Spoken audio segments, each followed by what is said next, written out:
everybody, it's Robert F. Kennedy Jr. here, and I cannot tell you how happy I am to be able to have this opportunity to talk to thousands of citizens in 15 countries on all the continents in the world who have come together today to protest this coup d'etat by big data, by big telecom, by big tech, by the big oil and chemical companies, and by this global public health cartel led by Bill Gates and the WHO that now amounts to $2 trillion and wants to magnify and amplify its wealth and its power over our lives, over our liberties, that wants to subvert our democracies, that want to destroy our sovereignty and our control over our lives and our children's health. And I want to remind you, those of you who are not Americans, of something that every American child learns when we're growing up in this country about our history. During the Great Depression, Franklin Roosevelt, who was one of the greatest presidents in American history, said to the American people, the only thing that we have to fear is fear itself. And we grow up hearing that, but people don't really understand what it means. But it was a very, very profound warning by Roosevelt, because he saw what the Great Depression was doing in Eastern Europe, in Italy, in Germany, in Spain, where that crisis was turning people towards fascism. In the Eastern countries, where the same crisis was turning citizens and governments towards communism, and also causing the collapse of governments all over the world. And in our country, in the United States, it's hard for people to remember today that almost a third of the people in our country were completely disillusioned with capitalism and wanted to turn to communism, and another third wanted to turn to fascism. And Franklin Roosevelt wanted to preserve our country for democracy, for free market capitalism, for civil rights, and to preserve our Constitution. And he recognized that the weapon of authoritarian control was going to be fear. And when I spoke a few weeks ago in Berlin, I reminded the people of Germany of a very famous story that happened during the Nuremberg trials after World War II, when Hitler's closest lieutenant, the head of the Luftwaffe, Hermann Goering, was asked by one of the prosecutors, how did you get the German people? The German people are the most educated people in the world. They were some of the most tolerant people in the world. The Weimar Republic was one of the strongest democracies in the world. How did you take these people who were so well educated and so awakened and so tolerant and turn them into obedient slaves who committed some of the worst atrocities in human history? And Goering said, oh, that's a simple thing. And any of you can look up his quote, and I urge you to do so. And he said, and it works not just in a fascist government, but it works in a democracy, in a monarchy, in a communist government, in any government that you want. The job of the government is to put the people in fear. And if you can keep them in fear, you can get them to do anything that you want them to do, that they will turn into sheep. And there's a famous book by Naomi Klein that all of us should read called Disaster Capitalism. And that book shows, it's a historical chronology of all of the times during American history and the history of the world during the Great Depression, and during the financial collapse in 2008, during the financial collapse in Chile, for example, in 1973, during the time of the World Trade Center bombing, that authoritarian elements in a society and large corporations and wealthy plutocrats and oligarchs, wealthy families and individuals use crises to shift wealth upward, to obliterate the middle classes of those countries, and to clamp down totalitarian controls.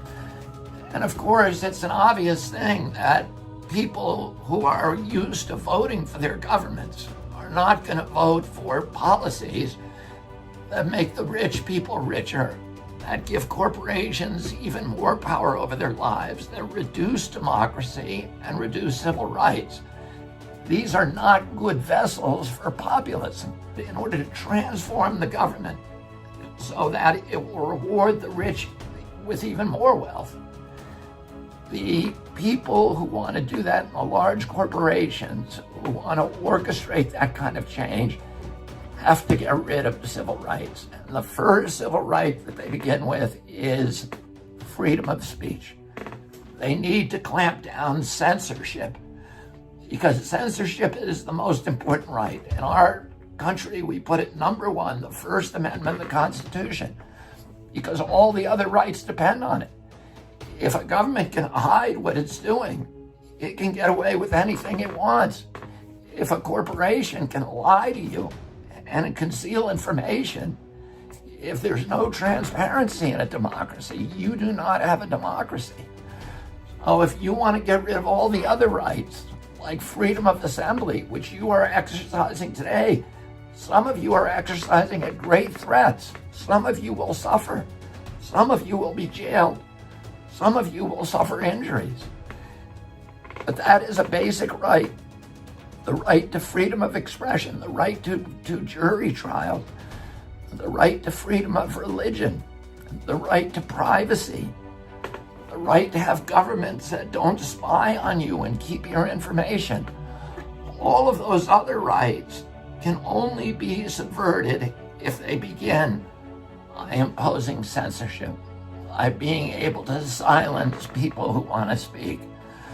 So the coup d'etat that we are all fighting today is a coup d'etat that starts with a conspiracy between the government agencies and the big technology companies, the Silicon Valley billionaires, people like Zuckerberg and Bill Gates, and the people who run Google and Facebook and Pinterest and all of these other Silicon Valley corporations who are now in this conspiracy to make sure that we cannot talk about our grievances.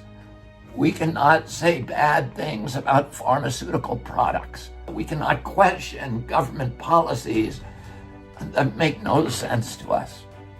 And I'm going to say a few things about some of those government policies. Number one, I am not a conspiracy theorist. I follow the facts. I don't know that the COVID illness was laboratory generated in Wuhan. There is plenty of evidence that it was, but not enough evidence for me to say that it's a fact. My question is, why don't we know the answer to that? Why is Tony Fauci not being asked that question? Why is President Trump not launching an investigation? Or President Xi or the presidents of any of these countries saying, where did this come from? Because we need to know that. The global citizens, this is the worst calamity in history. And nobody seems curious about where this actually come from. We know it didn't come from a bat in the wet market in Wuhan. And that story was a fable that it now has no basis, in fact. And we have Nobel laureates, and we have large institutions and investigative agencies and prosecutorial agencies are saying, we think it came from the Wuhan lab, and we think that it may have come from studies that were funded by Bill Gates and Tony Fauci. I don't know if this is true. Why are our government officials not asking that as the number one question? Why, instead of sending their police to suppress dissent, are they not sending the police to question people who may know the answer to that question? There are many other questions that I'd like to know the answer. Questions about masks. I'm very willing to accept if the masks work, and I want to wear them. If they're going to protect other people from transmissibility, then I want to wear them. But the studies that I've seen indicate that they do not work against viral transmission for the most part. There's some that say they may work under limited circumstances. What I don't want to be told is they work and you're going to wear them and you better not ask questions about it. Most Americans and most of the people on this planet, we want leadership. We don't want bullying. And we know the difference between bullying and leadership. We want to know the truth about hydroxychloroquine. We want to know why are we spending $18 billion on vaccines and only $1.4 billion on therapeutic drugs. What is the sense of that? There are many, many other questions that we in a democracy have a right to have answered without being called conspiracy theorists, without being vilified as being inconsiderate or being bad citizens. Everybody who's part of these demonstrations are people who are striving with their lives to become good citizens. Now, let me tell you what we need to do to win this battle. The only way we can win it is with democracy. We need to fight to get our democracy back, to reclaim our democracy from these villains who are stealing it from us. And you notice the people who are getting richest from this quarantine are the same people who are censoring criticism of the quarantine. Who is becoming the richest? Jeffrey Bezos. $83 billion he's made. And he owns Amazon, and he is censoring books that criticize the quarantine. Zuckerberg, who owns Facebook, who's made tens of billions of dollars by this quarantine. And he is censoring information that is critical of the quarantine. He censors my Instagram. He censors my Facebook. My Twitter page is also censored. And all of these people are the people who are making billions of dollars on the quarantine. And what I want to know is a simple question. Is the quarantine actually effective? You know, we've had plenty of pandemics in the past. In 1969, we had a Hong Kong flu pandemic that killed 100,000 people in the United States. It's the equivalent of 200,000 people today. That's the same number of people who are being killed by coronavirus. Did we go into lockdown? No. Did we wear masks? No. We went to Woodstock. We went to the Democratic Convention in Chicago and had huge crowds of people. Nobody was told to lock down and don't see your girlfriend and wear a mask and don't go out of your house and shut down your business and bankrupt every business in the country. Last year, there were 1.6 million people in the world who died from tuberculosis. We have 1.6 million people die every year from tuberculosis. We're not wearing masks. We're not on lockdown. What's the difference between tuberculosis and coronavirus? Tuberculosis has a vaccine, and the vaccine costs about $3. And that's why we're not on lockdown, because nobody is making $39 a vaccine or $300 a vaccine the way that Moderna and AstraZeneca and Johnson & Johnson are making from this catastrophe. And that is the only reason that I can think of. And I'm happy if somebody tells me there's another reason. But let's hear it. Don't just shut me up. Don't just tell me that I can't debate. Here's what we need to do. We need to do exactly what you're doing today. We need to come out on the street and we need to stick together. What the big tech villains and scoundrels and Mark Zuckerberg and Jeffrey Bezos and Bill Gates and Tony Fauci want you to do is they want us fighting with each other. They want blacks fighting against whites. They want Republicans fighting against Democrats. They want everybody polarized. They want everybody fragmented. Because they know that if we all get together, we're going to start asking questions. And those are questions that they can't answer. Why are you getting rich and why are we all getting poor? And what's the difference between tuberculosis and coronavirus? And why are we not wearing masks for the tuberculosis, but we are for the coronavirus? And where did it all come from? And all of those questions that we deserve an answer to, and we're not getting answers. We need to stick together. If you're a Republican or Democrat, stop talking about that. Stop identifying yourself. The enemy is big tech, big data, big oil, big pharma, the medical cartel, the government totalitarian elements that are trying to oppress us, that are trying to rob us of our liberties, of our democracy, of our freedom of thought, of our freedom of expression, of our freedom of assembly, and all of the freedoms that give dignity to humanity. And the last thing that all of us need to do is we need to stay educated and informed. And one of the things that I want to announce to you today is that Children's Health Defense, my organization, with the help of many of you who are in these crowds, is launching a journal, a daily journal, and we are going to weaponize information for you. We're going to tell you what the newest science is. We're going to take all the information that is censored everywhere else, and we're going to reprint it in our publication. And you can get that every day. So if you see something that is censored, we want to hear about it because we want to put it up. We are going to be the enemies of censorship. We are going to be the refuge. And we're going to allow debate. We're going to make sure it's civil debate.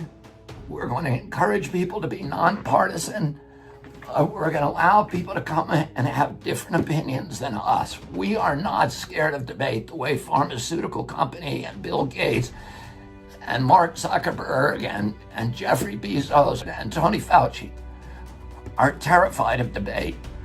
We welcome debate. We want to hear, if you've got a different opinion than me, I want to hear about it and I want to see your science. And I want the public to hear us talking about it and debating about it, because the free flow of information, the cauldron of debate, is the only thing that allows governments to develop rational policies in which self-governance will actually work and triumph.